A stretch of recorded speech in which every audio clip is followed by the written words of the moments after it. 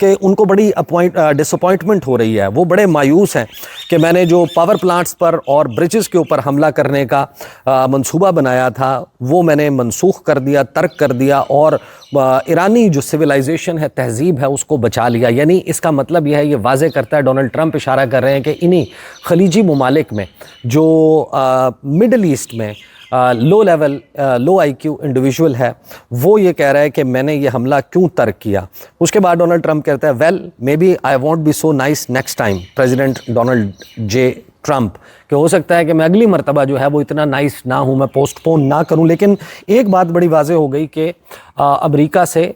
مذاکرات چھوڑ کر مطالبہ یہ کیا جا رہا ہے کہ آپ ایران کے خلاف جنگ جاری رکھیں، جس کا مطلب یہ ہے کہ سپوائلرز میدان میں موجود ہیں، امریکہ کے ساتھ یہ زور لگایا جا رہا ہے۔ مذاکرات جو ہیں وہ ایک سموک سکرین بھی ہو سکتے ہیں، جس میں ایک بڑی بھرپور تیاری کے ساتھ، منصوبہ بندی کے ساتھ ایران کے اوپر حملوں کا سلسلہ خدا نخواستہ یہ دوبارہ شروع ہو جاتا ہے، اور یہ بڑا ایک سیٹ بیک ہوگا۔ پاکستان جو ہے اس نے ایک ری ڈرا کیا ہے اپنا جو ڈپلومیٹک سکیچ ہے، پاکستان کی جو سفارتی تصویر ہے وہ اب تبدیل ہو چکی ہے، اور اگر اسلام آباد کی ثالثی میں، پاکستان کی ثالثی میں یہ مذاکرات کامیاب ہو جاتے ہیں، ویسے تو اگر نہیں بھی ہوتے، پاکستان نے اپنا جو تشخص ہے وہ بہت امپروو کیا، ایک بہت بڑا ڈپلومیٹک ونڈر ہے جو اچیو ہوا ہے۔ لیکن اگر یہ مذاکرات کامیاب ہو جاتے ہیں پھر تو آپ یوں سمجھیے کہ پاکستان جو ہے وہ ایک ریلائبل گلوبل پارٹنر فار پیس بن جائے گا، اور اگر یہ نہیں بھی ہوتے اس صورت میں بھی پاکستان جو ہے اس نے بہت زیادہ گین کیا ہے اس ایپیسوڈ سے۔ اب ڈونلڈ ٹرمپ نے ایک اور پوسٹ کیا اپنے ٹروتھ سوشل پہ کہ the Iranians don't seem to realise they have no cards. اب آپ یاد کریں کہ یہی اسی قسم کے الفاظ جو ہیں انہوں نے استعمال کیے ولادیمیر زیلنسکی کے ساتھ۔ وائٹ ہاؤس بلایا گیا، اس کو بے عزت کیا گیا اور اس کو کہا گیا you don't have any cards, تمہیں نہیں پتہ ہمارے ساتھ، ہمارے درمیان جو دنیا کے درمیان ایک بڑا بیوٹیفل نائس اوشن موجود ہے جو ہمارے لیے ایک نیچرل بفر ہے، تو ہمیں تو کچھ نہیں ہو سکتا۔ اور پھر دنیا نے یہ دیکھا کہ وہی ولادیمیر زیلنسکی، اس سے امریکہ نے مدد مانگی، خلیجی ممالک نے مدد مانگی کہ ہمارے اڈوں کو بچاؤ، ہمارے شہروں کو بچاؤ، ہمارے ملکوں کو بچاؤ، یہ ڈرونز جو ہیں شاہد ڈرون، اس کا کوئی حل نکالو۔ اور یہی اسی قسم کے الفاظ جو ہیں وہ اب ڈونلڈ ٹرمپ ایران کے خلاف استعمال کر رہے ہیں۔ وہ کہتے ہیں کہ ایران کے پاس جو ہے وہ کوئی پتے موجود نہیں ہیں، کارڈز موجود نہیں ہیں، other than a short term extortion of the world by using international waterways, کہ جو بین الاقوامی واٹر ویز ہیں ان سے بھتہ وصول کر کے ایران جو ہے وہ اپنا فائدہ اٹھا رہا ہے۔ اب اس میں پہلے بھی ایکسپلین کر چکا ہوں کہ جو اقوام متحدہ کا UN convention on the law of the seas ہے، سمندروں کے حوالے سے، انٹرنیشنل واٹرز کے حوالے سے، وہ بڑا ایکسپلیسٹلی یہ واضح کرتا ہے کہ جو بھی ملک ہے اس کی ساحلی پٹی سے اگلے 12 نوٹیکل مائل تک اس کے ٹیریٹوریل واٹرز تصور ہوں گے، اور وہاں پر جو رائٹ ٹو نیویگیٹ ہے وہ اس ملک کی، اگرچہ وہ رائٹ ٹو انوسنٹ پیسج دینے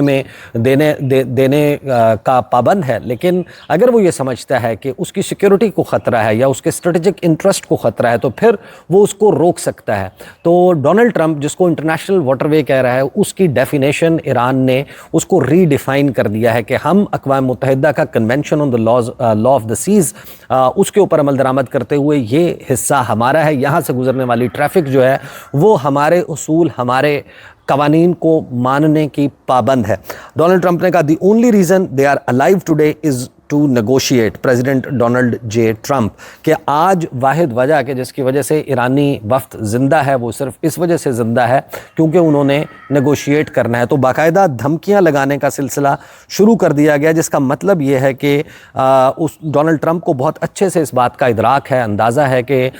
جو ایرانین نیگوشیٹرز ہیں وہ بڑے ٹف ثابت ہوں گے اس تمام منظرنامے میں، جب وہ بیٹھ کر اس پر امریکی وفد کے ساتھ معاملات طے کر رہے ہوں گے، اور اسی بنیاد کے اوپر ڈونلڈ ٹرمپ ان کو آنکھیں دکھاتا ہوا نظر آ رہا ہے۔ اب جو لوکل میڈیا، انٹرنیشنل میڈیا اس کے حوالے سے رپورٹ کر رہا ہے، اس سے بڑے حد تک یہ واضح ہو گیا کہ جو چابی ہے وہ اگین میں اس کو مس آؤٹ کر گیا، let me just read through that, جو بلغاریہ میں ایمبسی ہے ایران کی، اس نے اس کے اوپر کیا جواب دیا۔ ایران نے جو ڈونلڈ ٹرمپ نے گفتگو کی تھی کہ فیس چارج کی جا رہی ہے، پیسہ وصول کیا جا رہا ہے ایران کی طرف سے، اس پر ایرانین ایمبیسی جو ہے اس نے کہا کہ بیگنگ از اڈوریبل بٹ دا کی is still in our pocket, کہ جس طریقے سے بھیک مانگ رہا ہے ڈونلڈ ٹرمپ آبنائے ہرمز کو کھولنے کی اور مذاکرات کے لیے ہمارے ساتھ بیٹھ گیا ہے، وہ قابل تعریف ہے، اس کا بھیک مانگنے کا انداز قابل تعریف ہے، لیکن چابی ابھی بھی ہمارے پاس موجود ہے، اور اسی چابی کی تلاش میں امریکی وفد جو ہے وہ اب اسلام آباد پہنچا۔ اور پھر ہم آگے دیکھتے ہیں کہ ایران جو ہے اس کے حوالے سے، ان مذاکرات کے حوالے سے، ایک تو انصار عباسی صاحب نے سٹوری کیا جس میں انہوں نے کہا کہ جو مذاکرات کی شرائط کے سوال پر حکام جو ہیں وہ یہ کہہ رہے ہیں اسلام آباد میں کہ سب کچھ قابو میں ہے اور تمام معاملات جو ہیں وہ مذاکرات بڑے سمودلی آگے بڑھیں گے، لیکن ایران نے یہ واضح کیا کہ جو اسلام آباد مذاکرات میں ہم شریک ہو رہے ہیں، ضرور ہو رہے ہیں، لیکن امریکہ کی دھوکہ دہی والی فطرت پر شکوک ہیں۔ تو جو انہوں نے ٹرسٹ ڈیفیسٹ کی بات کی ہے اس کو بار بار ہائی لائٹ کرنے کا مطلب یہی نظر آتا ہے کہ وہ اس مذاکرات کو سٹیپ بائی سٹیپ آگے لے کر چلیں گے، کہ 10 پوائنٹس جو ہیں، میری یہ انڈرسٹینڈنگ ہے کہ ایران جو ہے وہ اور امریکہ اس کے درمیان یہ مذاکرات ایسے نہیں ہوں گے کہ 3 باتوں کے اوپر سب سے پہلے آغاز میں ایگری کر کے اور پھر وہیں پر جو ہے اس کو معاہدے کو جو ہے کنکلوڈ کر لیا جائے۔ ان تمام معاملات کے اوپر سب سے پہلے ایران جس طریقے سے کہہ رہا ہے کہ ہمارے ایسٹس جو ہیں ان کو انفریز کیا جائے، ان کو جو ہے وہ جو منجمد اثاثے ہیں ان تک رسائی ایران کو دی جائے، لبنان میں جنگ بند کی جائے، پھر ہم مذاکرات میں بیٹھیں گے۔ تو اس کا مطلب یہ ہے کہ وہ سٹیپ بائی سٹیپ اس کو آگے لے کر چلنا چاہتے ہیں۔ ڈونلڈ ٹرمپ جو ہے اس نے واضح کیا کہ مذاکرات کامیاب نہ ہوئے تو پہلے سے زیادہ شدت کے ساتھ فوجی کارروائیاں شروع کر دیں گے۔ ڈونلڈ ٹرمپ نے بڑی سٹرن وارننگ جو ہے وہ جاری کی۔ جے ڈی وینس انہوں نے کہا، پھر جب وہ آن بورڈ تھے، انہوں نے کہا کہ اگر ایران نے سنجیدگی کا مظاہرہ نہ کیا، چالاکی کی کوشش کی، تو امریکی مذاکراتی ٹیم مثبت رد عمل نہیں دے گی، ایران کو کانسیکوینسز کا سامنا کرنا پڑے گا۔ CNN اس کو جو ہے وہ رپورٹ کر رہا ہے کہ ٹرمپ نے وارننگ جاری کر دی ہے ہائی سٹیک نیگوسیشنز جو پاکستان میں ہو رہی ہیں اس سے پہلے۔ اس کا مطلب یہ ہے کہ مذاکرات کا عمل بگڑا تو پھر دوبارہ سے جنگ کا آغاز جو ہے is just around the corner. اس کے بعد ہم دیکھ رہے ہیں کہ جو الجزیرہ ہے، گارڈین نے اب سے تھوڑی دیر پہلے جو اپنا لائیو پیج ہے اس پر انہوں نے لکھا ہے کہ middle east crisis life, Trump warns of fresh strikes on Iran if talks fail as Vance heads to Pakistan. تو ہر طرف یہی بات چل رہی ہے کہ اسلام آباد میں جنگ جاری رکھنے یا جنگ بندی کا فیصلہ ہو جائے گا، اور اگر اسلام آباد میں مذاکرات جو ہیں وہ ناکام ہوتے ہیں تو پھر جنگ ہوگی اور بڑے بھرپور قسم کی ہوگی، اور وہ کس قسم کی ہو سکتی ہے۔ اور ایرانی ٹیم نے آنے سے پہلے کچھ ایک بڑا ہی دلچسپ کام کیا ہے، اس کے اوپر بات کریں گے اگلی ویڈیو میں۔ اب تک کے لیے اتنا ہی، اجازت دیجیے، اللہ حافظ۔